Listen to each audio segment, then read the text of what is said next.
Hello, everybody, and welcome to Too Weird Didn't Watch, the show where we make fun of movies that we haven't watched, based on nothing but their wonderful and bizarre descriptions. I'm Brantley. I'm Albert.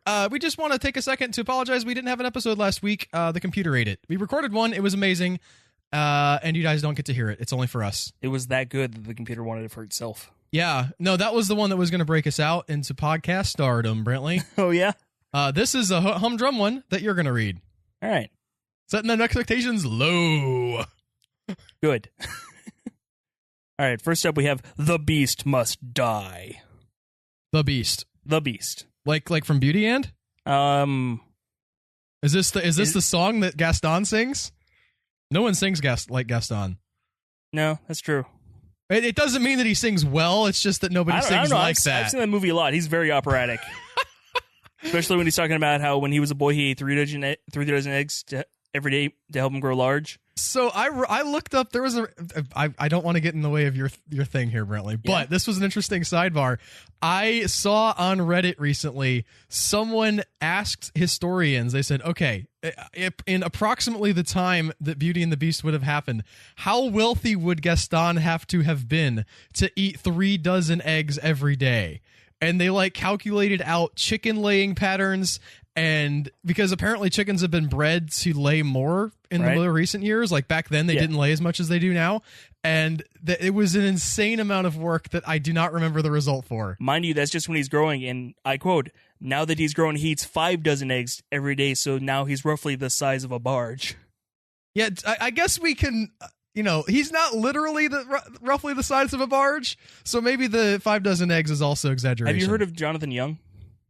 No, I have not. He does rock and other covers of Disney songs, right? And he does music videos for his Gaston one. As soon as he says that line, a picture of a barge comes up and it just says actual size. In relation to him. I thought you were going to say he's in the videos. It's this guy better be buff if he's going to be in the Gaston. No, he's in there, and instead he has one of those he's a really skinny guy, so he's one of those plastic molded chests. Oh, okay. To make him look buff. Yep. No, and then he's got a coonskin cap on. It's great. Okay, so assuming that The Beast Must Die is not a Beauty and the Beast sequel or prequel or something, what is it about? Well, today we're digging into werewolf movies, because I like werewolves. Okay. And we're having werewolves. The Beast is arguably kind of a werewolf. He's wolfish. I was going to ask that. I mean, he fights wolves, but he has... I don't know, I've seen him described as a buffalo mixed with a lion. He's a cool design, especially in the animated one. It was weird when you go live action, they take it so literally, but in the animated version... I haven't watched the live action one. It just looks like a character I've seen from Narnia. Posters. I didn't watch live action. Just either. the picture scene just looks some from the Chronicles of Narnia. Yeah, and that's fine. Yeah. But when you have the Beast, who's huge and has a lion face, like a proper lion face, and he's awesome. Anyways, back to the movie we're doing. Yes. The millionaire, Tom Newcliffe, invites a group of people to spend some time in his rural. I'm from the South. I can't say that word. English mansion, along with his wife, Caroline, where he reveals that one of them is a werewolf and therefore must be killed. He's like, I've invited you all here to tell you something. It's one Clue. Of you. It's Clue, but with a werewolf. He knows. Does he know which one? No, I don't think so. Oh, okay. So he's like, I know one of you is a werewolf. I don't know which. So we're gonna. I've narrowed it down to the. How many is it? 5 people. The group is composed of Arthur Bennington, a diplomat, Jan and Davina Gilmore, a pianist and his ex-student, now wife. Oh, one of those situations. Paul Foote, an artist recently released from prison. Was he an artist in prison? Or there's a lot here I want to explore, but I'm trying to count the people up. So I guess finish with the list, and then I'll ask some questions. I mean, if he was recently in prison, you think they would know if he was a werewolf or not. You would think. And Professor Ludgen, played by the imitable Peter Cushing. Okay. An archaeologist and a lycanthropy enthusiast. I love Peter Cushing. So this is a world where werewolves are a thing, and nobody's showing up and be like, werewolves aren't real. He could just be studying the myth of lycanthropy throughout the world. This is just his excuse to read Twilight. Well, I mean, presumably this is before that existed.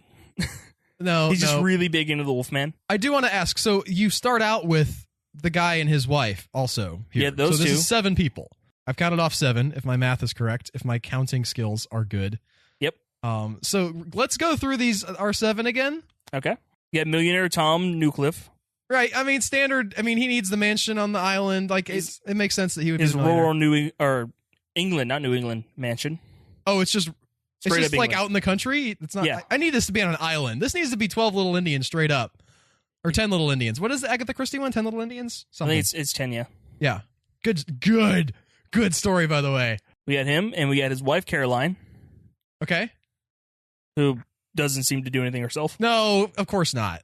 Like, we can't have she's defined by her man, Brantley. Yeah. We got Arthur Bennington. Does she get accused too? He's like, one of you is a werewolf. She's like, what?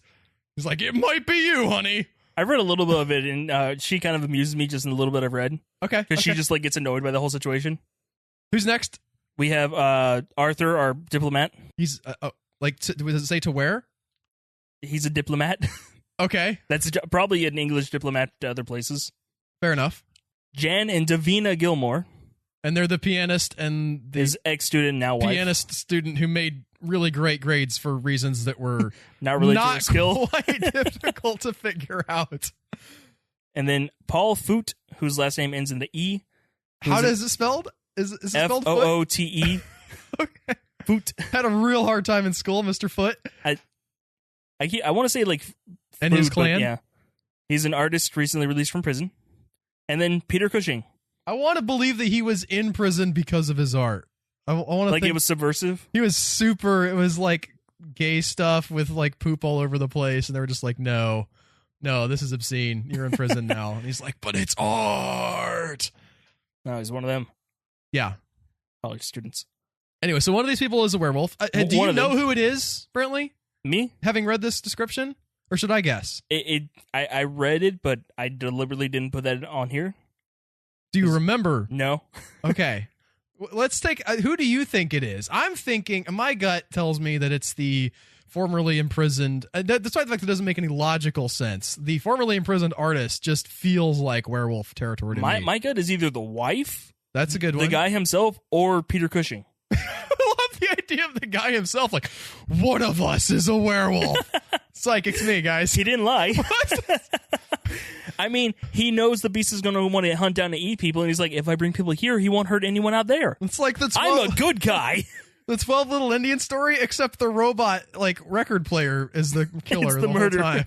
It's a Transformer story in disguise. It's a Doctor Who serial. All right. They all stay in the mansion, where they are submitted to various tests to detect whether they might be a werewolf. I want to see him convincing them to go with this. I also want what are the tests? He's like, all right, it's your turn to get shot with the silver bullet. No! The entire house is under surveillance by CCTV cameras, as well as motion sensors in the grounds around the mansion. Is this in the 80s? It's probably 70s.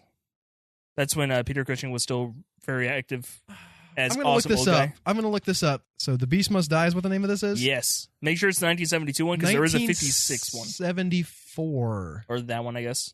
Has Peter Cushing in it. Yeah. Okay. CCTV was fairly new at that point, right? Yeah, so it would be high tech. It would be like that one horror movie that had Google Glass in it, because Google Glass was a thing at the time. Go watch Jerusalem, guys. That movie, I swear, I cannot. If Google didn't pay. Oh, there's another character they didn't tell us about yet. The motion sensors and the TVs in the grounds around the mansion are set up and overseen by Tom's assistant, Pavel, who doesn't believe in werewolves. He's just very well paid to be here. Wait, okay. Everybody else believes in werewolves. Nobody else objected. I mean, they probably are just like, this is crap, but I'm staying at a mansion for the weekend. They're like, I did wake up in a pool of someone else's blood or surrounded by dead hookers that one time. They never explain that in werewolf movies. So someone's like, they don't really know they're a werewolf, I guess. Or nobody notices the key disappearing and then blood happens. But I think they're just showing up and the guy's like, I think one of us is a werewolf. You can stay at my mansion for the weekend and we're going to figure out who it is. And they're just like, I don't believe in werewolves, but I'll stay at a mansion for a weekend. Yeah, cool. Yeah, I don't know why they need to do tests either. I mean, so we're assuming these are normal werewolves, right? Just basic, normal... Basic Hollywood werewolves, yeah. They turn at the full moon. There's no need to shoot anybody with a silver bullet, Mr. whatever your billionaire name is. Just, I'm going to imagine he's Donald Trump now. Donald Trump has, brought together a bunch of politicians. He would have just built a wall. Built a wall around his Made the mansion. werewolves pay for it. There's a big, beautiful door in the wall, though, Joe. That's the important thing to remember, Brantley. My name is not Joe. I'm sorry. I hope nobody heard that, but they did. I called you on it. The only way to determine the identity of the werewolf is for a certain combination of elements to occur all at once. These include the full moon and pollen being present in the air from a wolfsbane flower. I feel like this guy's making this up as he goes. Like I was with them for the full moon, and then all of a sudden they're bringing in wolfsbane. Well, wolfsbane has always been tied to the myth. Yeah, but not in a pollen thing. Nobody ever said like it's got to be spring when the wolfbane pollen's like real bad. It's actually an allergy, guys. Well, I have to get rid of my cat. I mean, in the original, not the original, but the first Wolfman movie, it's like she puts wolfbane on her son's coffin and on Larry Talbot's to keep him dead. And then the next movie, they move it, and the full moon gets on him. He wakes back up. I've seen the original the Wolfman movie. I didn't see them put wolfbane on the coffin. It just sort of ends like the dad's all super bummed. I think it's the second one she puts it on his coffin. She definitely puts it on her son's coffin. The first one, she sings that very sad song to him. And then Larry Talbot's like super sad because, he beat the dude to death with his cane. Yeah. He's like, I messed up. I feel bad. Man, that's a good movie. Although I did forget the very end of it. I didn't realize there was that singing part. I have to go watch it again now. She repeats and the song. I have to. I mean, I get to go watch that again now because that's an amazing movie. I might watch it tonight. I have the whole series on DVD. I'm jealous. I'll have to go find it somewhere. I mean, we were doing for a couple months where we were just watching them every couple of weeks. Yeah, you had like the Frankenstein, like House of Frankenstein, all that stuff. Those will never get covered on this show because we watched them all. And yeah, and they're super weird, but yeah, we can make fun of the new Mummy. Do you think what's the assistant's name again? Pavel. I wanted to say Preston from the Play Duress. No, that's a different assistant, but still P. I just like from his perspective, he's like, why? How did this guy get so rich? I don't understand. He's probably really always like, I guess when you're rich, you can just do whatever you want with the further weekend. All right, we'll make people think they're werewolves. Yeah, he's like, I don't want to do this. He's like, I'll give you $1 million. Like, fine. When this fails, also roll around in that ditch full of mud. Dang. Yeah. Okay. No, I really want that money. They got that relationship going. So when this fails to produce any lycanthropic reactions, I'm definitely leaning towards Pavel at this point. Tom makes each of the potential werewolves grab silver objects to provoke allergic reactions. Why was that his last choice? I mean, I was joking about the silver bullet thing, but if you can just touch a silver object, and some it causes burning, but depends on the movie. But this too proves unsuccessful. Okay, so I mean, the obvious choice is they're not werewolves, you moron. They're not werewolves, and it's probably Pavel if someone here is a werewolf. Yeah, that's the less obvious choice, is that because it's a movie and you're going to have something happen in a twist at the end, it's going to be Pavel. Later that same night, Pavel is killed by the werewolf, which makes Tom even more obsessive in his hunt, which is fair, actually, to his wife's increasing annoyance. Also, what is this? Killed by the werewolf, and by the way, get out of this room, you giant dog, who's my favorite dog in the world. He is a Caucasian shepherd. Just chilling on the grounds. It's like, also, there's a werewolf. I think it's your giant bear-sized dog that's killing everyone, dude. No. He only had that one taste of human flesh. I'm pretty sure he wouldn't do it again. Tom gradually focuses his suspicions on Paul Foot, who was reportedly arrested for eating human flesh. That was just performance art. He goes far for the art, man. Foot denies being the werewolf as the creature continues killing, with the helicopter pilot Arthur Bennington and Bennington. Where was he at? That's the diplomat. Oh, okay. He's a helicopter pilot, Arthur Bennington, and Caroline's dog all falling victim. So there was a dog. This is just the dumbest. Okay, this sounds so much fun. It's Clue with a werewolf. Yeah. It's straight up Clue with a werewolf. So obviously, since they cast suspicion on the artist guy, it's not him. Although I do like that my instincts were like not completely out of bounds, because I guessed that it could have been him, and so did everybody else. I mean, I'm assuming that either the millionaire just pulled all this crap out of his butt, these are tests we're gonna do, or he went to Peter Cushing's character, who is a lycanthropy enthusiast, right? For like what would come, and he'd be like, well, according to the myth, this does this or that does that, like silver and wolfsbane and all that crap. Yeah, I'm guessing that... And then they're just like, not in this movie, those are just based on movies. I really need to know what this guy's reason for believing any of this is. But without any of that, I guess I'm going to have to default to your choice, which is Peter Cushing. I mean, he's all into these guys already. He probably got bit at some point. I mean, I choose to believe this is in the same universe as one of the Dracula movies where he plays like 5 members of the Van Helsing family. And that this is a Van Helsing undercover who just happened to also be a werewolf. Okay. I guess, yeah. His dream movie would be a good Werewolf versus Dracula. Cough, Van Helsing. Yeah, that happened. That was a Castlevania movie. That's all that was. That movie was fine. I liked it. I mean, that was fine. To be fair, okay. That's way more of a Universal Monsters movie than this weird new Mummy thing ever will be. I'm not even saying it's going to be bad. It looks like it could be fun. It is not. I mean, smack of Universal Monsters to me. The last 3 Mummies have not been Universal Monster movies. Yeah, but they're like doing this to introduce their whole like cinematic universe of monsters with Frankenstein. Okay, to be fair, Wolfman. I don't know if they did it with the Wolfman, but they also tried to do that with Dracula Untold. But then didn't do well, so it was like, no. The Mummy's the first one, or Monsterverse. I have to call you on that. Like, Dracula Untold was originally going to be just its own separate thing, and they knew they were starting this monster universe, so they just like threw the thing in at the end, like the really crappy tacked on ending that doesn't really work. Yeah, to say, oh, he survived to modern day in case they wanted to pull him in if the movie did well. It didn't, so he won't. I mean, it's Dracula; he's going to survive. My biggest problem with that movie is that Dracula's a good guy. Yeah. Same problem I have with Maleficent. Not even like from what I've heard, it's not even like a conflicted good guy, like a Walter White character or something, where he or sort of like in Bram Stoker's Dracula, played by Gary Oldman, where he is basically Dracula Untold is the prologue to that movie, can stretch out to a whole movie. Okay. Because it starts off with him being, I'm this prince and my wife, she's gonna die, and I want to become a vampire to stop that, and then he's trying to be giant bat fist. Yeah, they don't do that in the Gary Oldman one. Instead, at one point they find him and like they're hunting him down, and like they see him in silhouette and they shine their torches on him, and it's just like this giant pile of rats that break apart. That's awesome. Yeah, that's a great movie.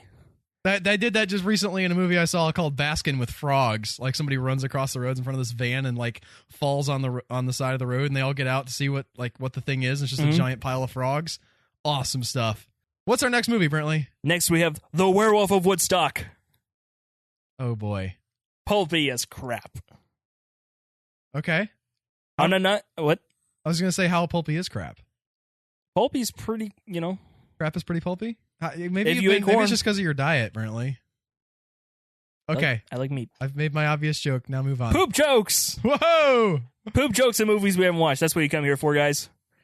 On a night soon after Woodstock has ended, a hippie-hating local farmer named Bert heads out in a drunken rage to the rubbish-strewn festival site and gets his chromosomes scrambled when he receives a massive jolt of electricity trying to smash one of the still-standing stages that, unfortunately for him, is still attached to power lines. Wait. This is a different kind of movie. Yeah, it is. Okay. I opened us with a good one this time. Yeah. Before we get into the bad side of werewolf movies. So he's a farmer who hates hippies. Yep. The hippies have all gone home at this point. But they left rubbish. And he's going to go hit the rubbish with the hammer. Just so he can show his hatred of hippies. Is this a Captain Planet origin story? It does sound like one of his villains. I hate garbage. Family physician Dr. Marlowe bandages his burns and says he will recover if he gets plenty of bed rest. But during the very next electrical storm, which who knows how long that was. Real dry country. Yeah. He transforms into a shaggy, snarling werewolf with massive lupine jaws. Because, lupine means wolf. Yeah, no, I get that, yeah. I don't know why they had that. Anyways. A struggling young hippie rock band shows up at the Woodstock site intending to record an album on the stage where famous rock icons had performed. This isn't contrived at all? Continue. And thus be able to stick a label on their demo tape saying recorded live at Woodstock. Which is brilliant. They're brilliant. And quickly begin to have run-ins with not only the local police, but also the hippie-hating werewolf. What are they doing that's riling up the police? I assume they, that's not the band. They just had Woodstock, so they're probably like, we don't want to hear any more music now. Wasn't that just on some guy's property, though? I don't remember, man. Okay. Yeah, I don't know either. I thought my gut told me that it was just some guy who let some people stay on his property to have a concert, but could be wrong. Well, if so, then maybe they didn't get permission. They just busted onto his land. I mean, it's weeks after, long enough for an electrical storm to show up afterwards. and this dude's burns to presumably heal. Does the electrical storm have to be like? Is he only a werewolf during the storm, or did it just happen and now he's a werewolf full time? I don't know. Which is more fun? I think the electrical storm is more fun. It's more, yeah. It's more dramatic because you have the lightning flashing behind him, and he's like, "Oh." Well, yeah, especially because this is not that type of movie, but there is an incredible amount of potential here for him to be able to change, like the drama to be there. Maybe he's just there yelling at some hippies, like he doesn't know he's a werewolf, right? We discussed this earlier. He like far off thunder because the storm's coming in, right? And it's the whole like audience sees the bomb under the table, but the characters don't see it. So like we know that he's going to turn. That could be legit awesome. I don't think that's like this movie is subtle enough for that. No, but that's what I would go with. All right, is that the end of that one? That's the end of that one. That was the most I could find on this. This movie was very hard to find any description at all for. Yeah, there's not a lot on that. I mean, it sounds fun. I like this band. I like their moxie. Like it already I'm on their side with their sort of recorded the cojones. Recorded live at Woodstock. Technically. We were there, not during the party, and we recorded it live. Isn't everything like technically recorded live? Right? If you go by those, go by that logic, you can't lose. Recorded live in studio. Thanks. Yes, that's true. And the werewolf there just is a dude who hates hippies. Yeah, he doesn't even. The irony of the situation is you don't really need a werewolf for this. You could just have him be a slasher. Yeah. And that might be more effective. Like a farmer, maybe like dresses up as a scarecrow or whatever. Or he could even just dress up like a werewolf, just do Scooby-Doo. But why electricity? And why his chromosomes? I think that was the best way they could. I mean, it was either that or drugs, right? Like he goes, but he wouldn't take drugs because he's a hippie hater. So, I mean, it would be completely out of character for anything else but him accidentally getting shocked by the amps. A hippie could have drugged him. What now? Like I get like you. He accidentally got some drugs. Like he goes there to yell at the hippies during Woodstock, and he takes something. Like later, he just wakes up and starts turning into a werewolf during a storm, I guess. Or they just hit him with like a syringe full of some kind of cocktail that they didn't know what it was. Yeah, he's like freaking out, and he's freaking them out. So it's like they hit him with it. He's like, there, it'll probably calm him down.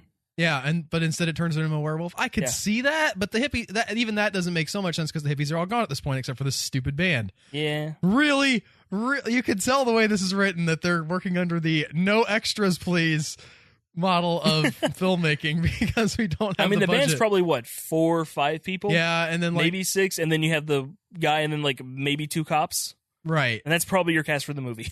Yeah. I listened to a whole podcast recently about Blumhouse and their method of filmmaking, and like they have several rules, and one of them is no extras with speaking parts because you have to pay them like $400 extra a day, and we don't go for that. Fair enough. Are you ready to move on? Is there a final movie for this series of increasingly weird werewolf movies, Brantley? We have choices of a few, but yeah. Okay, well, let's wrap it up with a third one because we're going pretty good on this episode lengthwise. Finally, we have Wild Country. Okay, I'm liking it. This sounds like a title of a movie that's taking itself a little bit seriously. A little bit. No hippies in this one? No. In Glasgow. Okay, yeah. We're in Scotland, which I don't think we've had a movie in Scotland yet. Yeah, we did have that fridge in Ireland, though. That's different islands. No. Yes. They're the same, basically, though. No. It's like saying New Zealand and Australia are the same thing. You'll get beat up. Yep. Oh, no, you don't think they are, huh?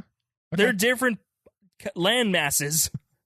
No, I don't think they're the same thing. There's an argument for England and Scotland. You've been lied to, Brantley. I'm sorry. What's next? You're going to tell me the round earthers. The round earthers have gotten to you. The moon is a hologram.